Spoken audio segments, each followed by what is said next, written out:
Hi everyone, I am ज्योति और हम हाजिर हैं एक नई कहानी के साथ। इसका टाइटल है खिड़कियां और इसे लिखा है शेखर ने। शुभांकर दास जी के हर रोज का काम था अपने घर के नीचे खिड़की से झांकना। गली के हर घर की कहानी के बारे में उन्हें पता था। एक दूरबीन और एक रिकॉर्डर लेकर दिन भर बैठे रहते थे। पता नहीं क्या मजा आता था उन्हें। इसके साथ साथ उनका एक और शौक भी था, इतिहास के पन्नों को कुरेदना। शायद ही ऐसी कोई बात होगी जो उन्होंने पढ़ा ना हो। पता नहीं उन्हें अतीत से ऐसा क्या लगाव था और पता नहीं उनका घर कैसे चलता था। बस इतना पता था कि एक आदमी सब पर नजर रख रहा है। लेकिन क्योंकि उन्हें कोई रंगे हाथों पकड़ नहीं पाता था तो उन्हें रोकने का सवाल ही नहीं पैदा होता।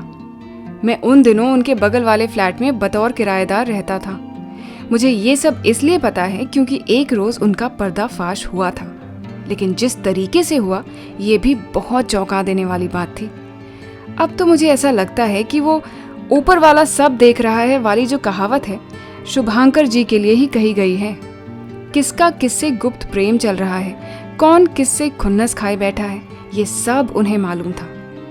अपनी इस ताका झांकी करने वाली कला को अगर वो लोगों के हित में इस्तेमाल करते तो शायद उनका आज वो हश्र नहीं होता जो हुआ है। कहते हैं ना, हम अपने आप को जितना भी शातिर समझ लें, कोई हमसे भी शातिर होता है और वो सही वक्त आने पर अपना परिचय जरूर देता है। कुछ महीने पहले जो शुभांकर दास जी इतने ज्ञानी इंसान थे, आज उन्हें कुछ भी याद नहीं। उनकी याददाश्त ही चली गई।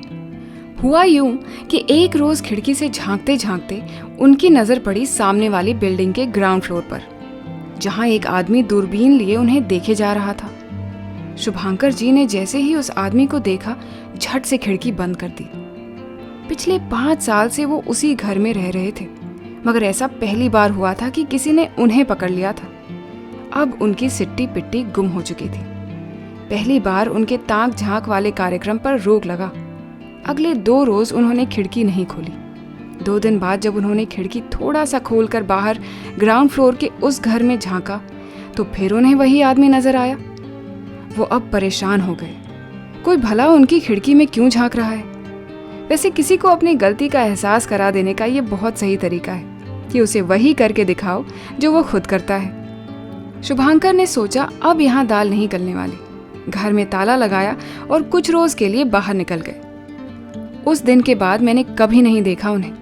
1 साल में मेरा तबादला हो गया और मैं वो शहर छोड़कर निकल गया। उन दिनों मेरा एक फ्लैटमेट था, रोशन। मेरे ही दफ्तर में काम करता था।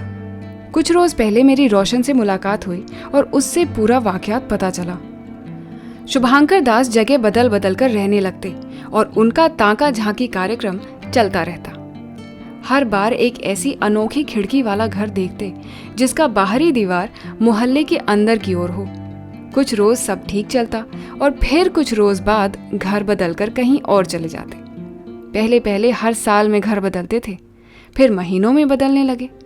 अब ऐसा हाल हुआ कि उन्होंने शहर भी बदलना शुरू किया। वजह ये थी कि वो आदमी जो उन्हें एक बार खिड़की से उन्हें झांकता हुआ दिख गया था, वो अब भी उनका पीछा करता रहता था।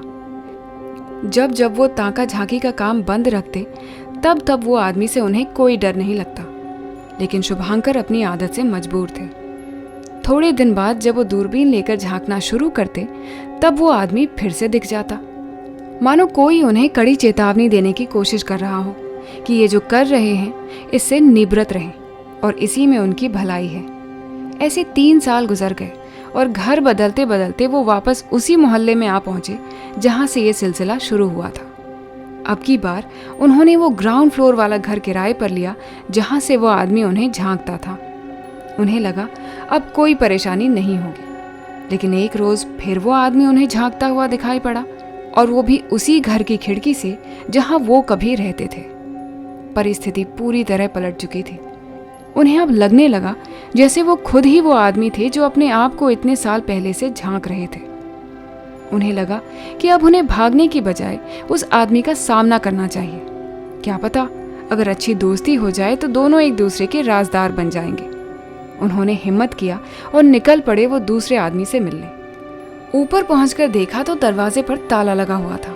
वो वापस आ गए उन्होंने 2-3 मर्तबा और कोशिश की उस आदमी से मिलने की, मगर जब भी वो जाते घर पर ताला लगा हुआ रहता।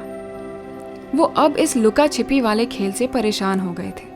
एक वक्त था जब वो उस आदमी से डरते थे, उससे दूर भागते थे, और अब जब वो उस आदमी से मिलने की कोशिश कर रहे हैं तो वो मिल नहीं रहा। धीरे धीरे उनकी मानसिक स्थिति बिगड़ने लगी। मोहल्ले में ऐसी ऐसी हरकतें करने लगे कि सबको उनके बारे में पता चलने लगा। कभी उन्हें नेताजी सुभाष चंद्र बोस आज़ाद हिंद का नारा लगाते हुए दिख जाते, तो कभी उन्हें महात्मा गांधी जी दांडी यात्रा पर निकलते दिख जाते। मुसोलिनी, हिटलर, सद्दाम हुसैन, यहाँ तक कि शिंडलर, ऑस्कर भी दिखने लगे थे। समझ में आ गया था कि ये सब इतने सालों से अपने आप को एक कमरे में बंद करने का नतीजा था। ये सब इतिहास के किरदार उन्हें हूबहू दिखने लग गए थे, लेकिन वो इतनी बेसब्री से जिस इंसान को ढूंढ रहे थे, बस वो ही नहीं दिख रहा था। शायद उनकी अंतरात्मा की आवाज़ थी जो उन्हें बार बार पुकार रही थी। जब जब वो ताका झांकी करते थे, तब उनके अंदर एक छोटा सा गिल्ट दफन रह जाता था, और वही गिल्ट बूंद बूंद बनकर जब सागर में तब्दील हो गया तो अब उनकी आंखों के सामने आने लगा। इससे निजात पाने के लिए उन्हें अपने आप को भूलना लाजमी समझा। कुछ रोज तो वो अपने याददाश्त को खो देने का नाटक करने लगे। लेकिन हम अक्सर जिस चीज से दूर भागते हैं वो हमारा पीछा कभी नहीं छोड़ता। वो जितना भूलने की कोशिश करते, उन्हें उतनी बारीकियां याद आती। एक वक्त आया जब उन्होंने ऊपर वाले से अपनी याददाश्त खोने की प्रार्थना की। हर रात यही सोचकर सोते कि अगली सुबह सब भूल जाएंगे, ऊपर वाला उनकी सुन लेगा। लेकिन ऐसा नहीं होता था। अचानक उनके मन में प्रायश्चित करने का सुझाव आया। उसके बाद वो हर घर में जाते, अपनी करतूतों के बारे में बयान करते और माफ़ी मांगते। ऐसे ही एक रोज़ वो रोशन का दरवाज़ा खटखटाए और उससे माफ़ी मांगी। धीरे धीरे पूरा मोहल्ला उनके बारे में जान चुका था, लेकिन बजाय उन पे गुस्सा किए सब उन्हें सहानुभूति की नज़रों से देखने लगे। अंत में उनकी ये दशा हुई कि रास्ते से गुजरते एक कुत्ते के पैर पकड़कर माफ़ी मांगने लगे। वो बेचारा इनके डर से बिलखने लगा, और उस कुत्ते को बिलखते देख बाकी कुत्ते भौंकते हुए आ पहुंचे। मोहल्ले के कुछ लोगों ने उन्हें जाकर छुड़ाया और अस्पताल में भर्ती कर दिया। अस्पताल में भर्ती होने के अगले दिन एक आदमी उनसे मिलने आया। ये वही आदमी था जो पहले उनका पीछा करता था और फिर अचानक गायब हो गया। उसे देखकर शुभांकर सब भूल गए और सच में उनकी याददाश्त चली गई। रोशन से ये सब सुनने के बाद मैंने आग्रह के साथ पूछा, भला कौन था वो आदमी? रोशन ने बताया, वो मोहल्ले का एक आदमी था जो उनके लिए तोहफे में एक दूरबीन लेकर गया था। मैंने पूछा, वो आदमी उनका इतने सालों से पीछा क्यों कर रहा था और अचानक कहाँ गायब हो गया? रोशन ने कहा, अरे नहीं, वो क्यों पीछा करेगा? वो तो मोहल्ले का चौकीदार था, उसका तो काम था निगरानी रखना।